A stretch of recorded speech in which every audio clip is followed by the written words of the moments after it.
Selamat siang kepada Sir Shonipar dan juga kepada seluruh teman-teman sekalian.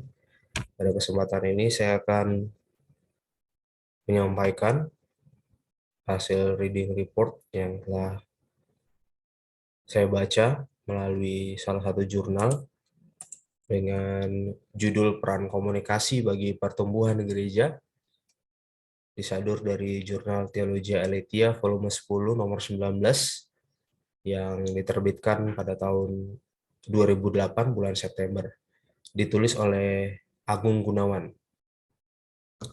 Dikatakan bahwa pertumbuhan gereja merupakan suatu kerinduan bagi setiap gereja.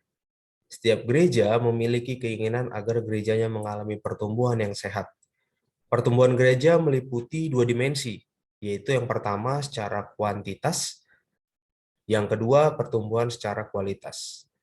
Gereja mula-mula adalah gereja yang mengalami pertumbuhan yang sangat fenomenal. Gereja mula-mula mengalami pertumbuhan secara kuantitas dengan adanya pertambahan jiwa-jiwa yang baru yang datang dalam persekutuan gereja. Apa yang menyebabkan gereja mula-mula dapat mengalami pertumbuhan yang luar biasa seperti itu? Ternyata penyebabnya adalah komunikasi.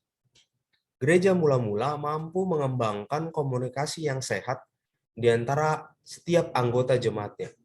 Alhasil, jemaat mula-mula mengalami pertumbuhan dan perkembangan yang sangat spektakuler, baik secara kuantitas maupun secara kualitas. Pembahasan dalam jurnal ini didasarkan dari kehidupan gereja mula-mula yang dicatat dalam Kisah Para Rasul pasal yang kedua, ayat yang ke-41 sampai yang ke-47.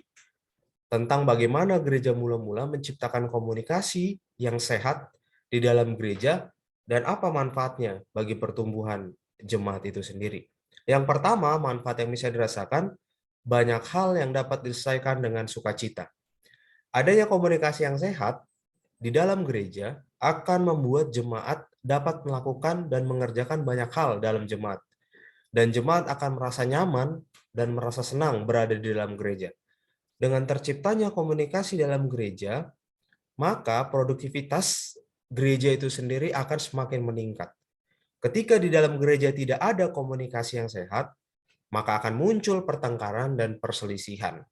Pertengkaran dan perselisihan akan menguras banyak perhatian dan juga energi dari setiap jemaat ataupun anggota gereja itu sendiri.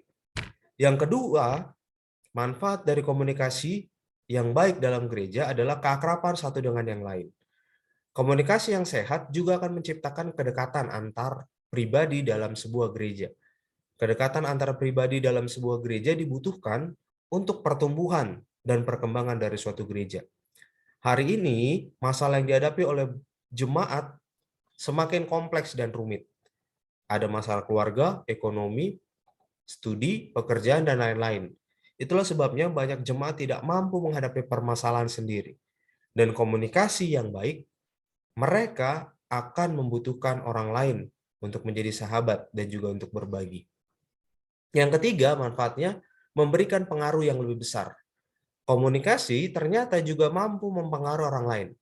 Pengaruh di sini tentunya adalah pengaruh yang positif bagi orang lain.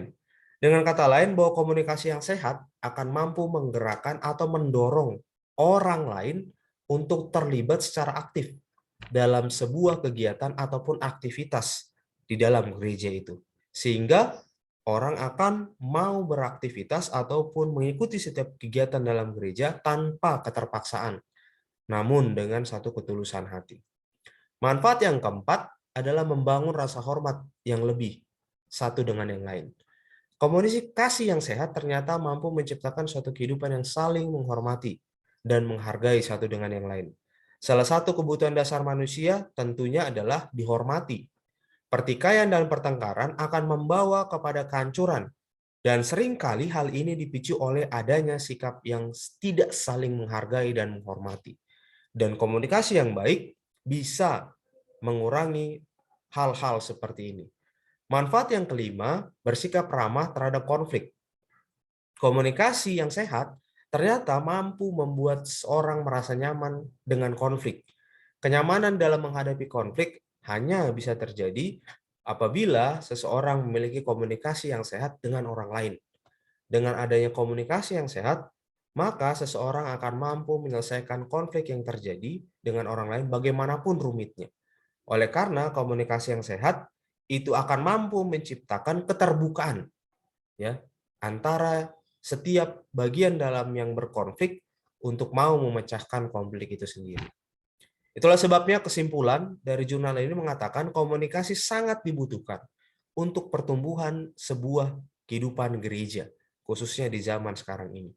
Komunikasi dalam gereja akan membuat gereja semakin hidup. Komunikasi membuat gereja semakin indah. Komunikasi akan membuat gereja semakin produktif. Dan komunikasi akan membuat gereja semakin menjadi tempat yang nyaman. Komunikasi dalam gereja akan membuat gereja bisa semakin kuat. Dan komunikasi akan membuat gereja semakin sehat. Inilah kesimpulan dari jurnal yang saya baca pada saat ini. Kiranya ini bisa menjadi inspirasi bagi gereja-gereja di zaman sekarang, khususnya gereja-gereja kita, kiranya memiliki suatu kehidupan komunikasi yang baik dalam gereja, sehingga pertumbuhan dalam jemaat itu bisa tercapai. Tuhan memberkati.